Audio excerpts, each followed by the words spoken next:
പാലക്കാട് നെന്മാറയിൽ അയൽവാസിയുടെ വെട്ടേറ്റു മരിച്ച പോത്തുണ്ടി തിരുത്തമ്പാടം ബോയൽ കോളനിയിലെ സുധാകരനും അമ്മ ലക്ഷ്മിക്കും നാടിന്റെ അന്ത്യാഞ്ജലി.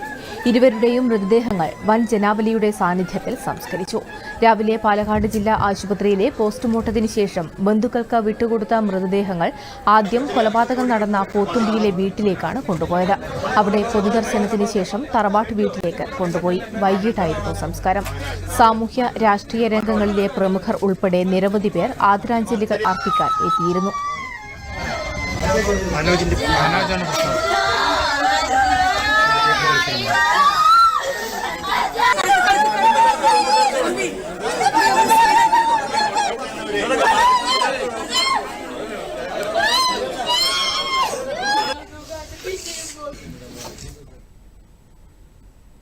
പോലീസിന്റെ അനാസ്ഥയാണ് ഒരു കുടുംബത്തെ അനാഥമാക്കിയ കൂട്ടക്കൊലപാതകത്തിലേക്ക് നയിച്ചതെന്ന് ബിജെപി സംസ്ഥാന ജനറൽ സെക്രട്ടറി സി കൃഷ്ണകുമാർ പറഞ്ഞു. കൊലയ്ക്ക് ശേഷം ഒളിവിൽ പോയ ചെന്താമരയ്ക്കു വേണ്ടി തിരച്ചിൽ തുടരുകയാണ്.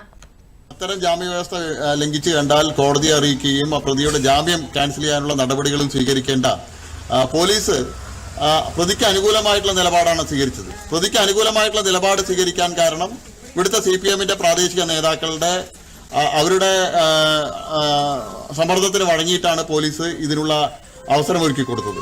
അതൊരു കുടുംബനാഥനെയും അതുപോലെ തന്നെ ആ കുടുംബത്തിലെ 2 അംഗങ്ങളെയും നഷ്ടപ്പെടുന്ന രീതിയിലേക്ക്, 2 പെൺകുട്ടികളെ അനാഥമാക്കുന്ന രീതിയിലേക്കുള്ള ദാരുണമായിട്ടുള്ള കൊലപാതകത്തിലേക്ക് മാറി.